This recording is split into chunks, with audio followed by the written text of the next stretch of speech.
The first information to reach me about the trouble in Korea was around 10 o'clock on the evening of June 24th, 1950.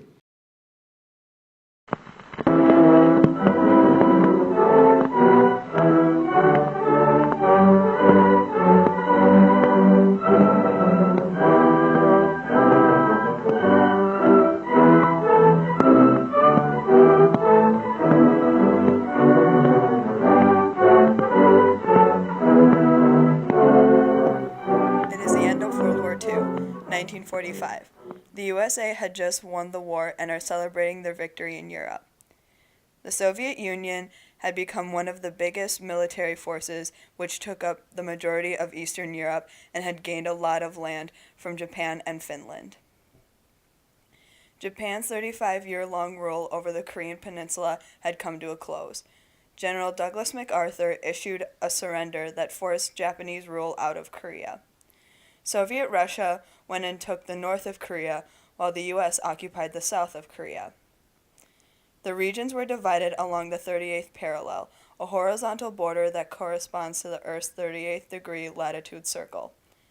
The parallel was only a temporary border that marked the two regions of Soviet and U.S. rule until Korea could gain independence and its own government.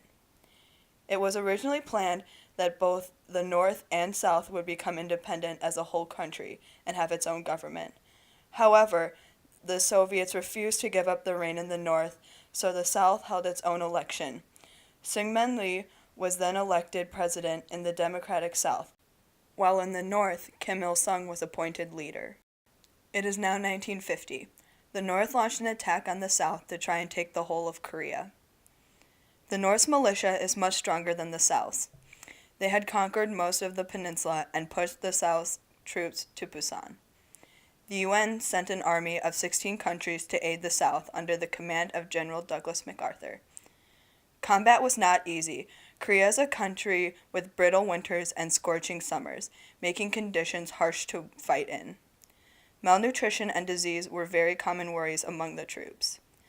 The armies were at a stalemate, with the South defending the small area of Busan.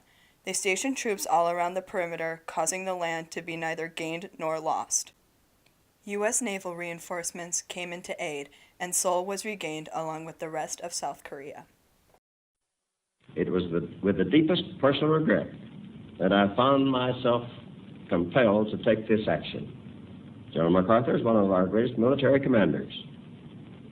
But the cause of world peace is much more important than any individual. President Truman and General MacArthur had been butting heads on what to do when it came to the goals of the war.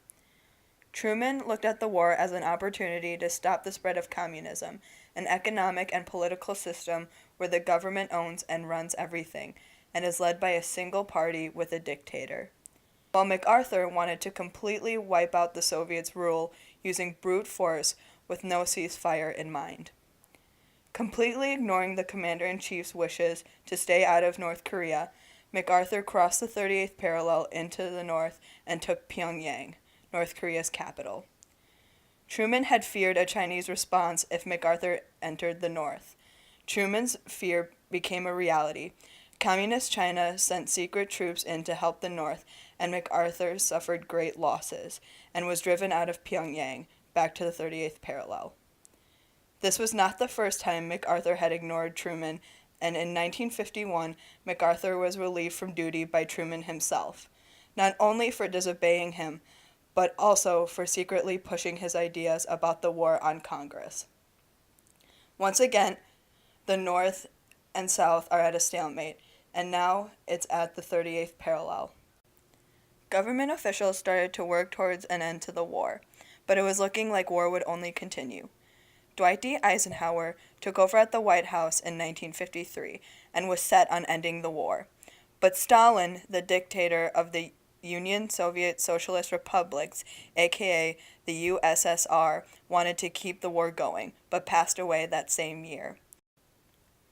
After a long 3 years of intense combat, an armistice was signed in July 1953 by North Korea, South Korea, China, and the USA.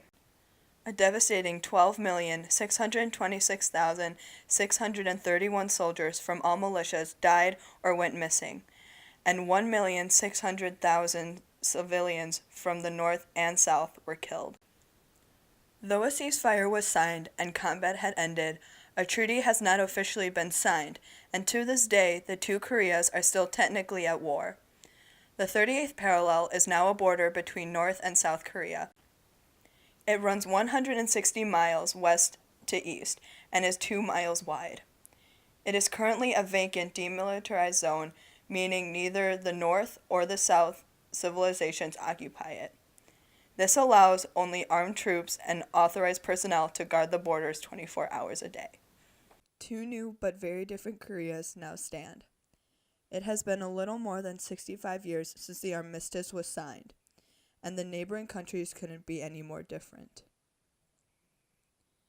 North Korea has become one of the most mysterious hermit countries. This was due to the influence of the 3-year-long Kim dynasty. They are not only respected greatly but worshipped as gods. The citizens believe that everything that is amazing exists because of them. Today, the country is smothered by the Kim's communist government and brainwashed into extremely nationalist views.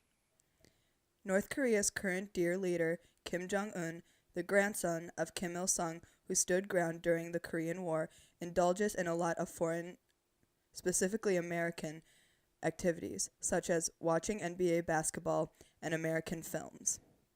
Citizens, however, are not allowed to access any content, like movies, sports, or games. The only access they have to the world is through old smuggled films gained through illegal sellers, while the TV programs and news channels they see daily are all propaganda that glorify the country. Only a sliver of the population are extremely wealthy and live in Pyongyang, North Korea's capital. Majority of the citizens are drastically poor in comparison and are dispersed throughout the country. The South, however, is led by President Moon Jae-in and is run as a democracy.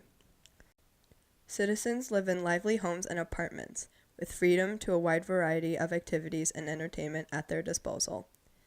This includes exposure to multicultural content. South Korea itself has a thriving entertainment industry, anything from TV shows known as K-dramas to music. The most popular genre of music is known as K-pop, which has recently been gaining major recognition worldwide by boy group BTS, the first ever Korean music act to chart and win major awards in the US.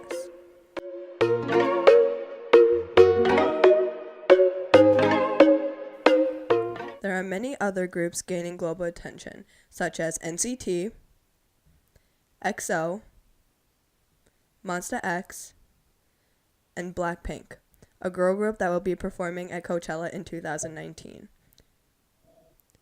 Not only are the two Koreas different in terms of culture and government, but when it comes to the country itself, there are major differences to compare as well. The population of South Korea is 51.47 million, while the North has a population of 25.49 million, which is a 25.98 million difference. South Korea's GDP, or gross domestic product, is 1.531 trillion USD, which is over a 124% increase from North Korea's 12.83 billion USD. In a similar case, South Korea's infant mortality rate is 2.8 deaths per 1,000 births, and in North Korea, it is 19.5 deaths per 1,000 births. The average life expectancy in the South is an average of 82.02 years, while the North's life expectancy is an average of 71.68 years. 95.1% of South Korea's population has access to the internet, while the North has 0% with access to the internet. Overall, the difference between the statistics of each country is highly notable. It is evident that the South has much more success than the North. In contrast, the North has evolved less, and the South has thrived greatly since the end of the Korean War. The division of the Korean Peninsula was not only a case that caused the triumphs and tragedies of war, but also sparked the creation of two polar opposite countries. A triumphant, thriving metropolis in the south, and a tragic hermit kingdom in the north.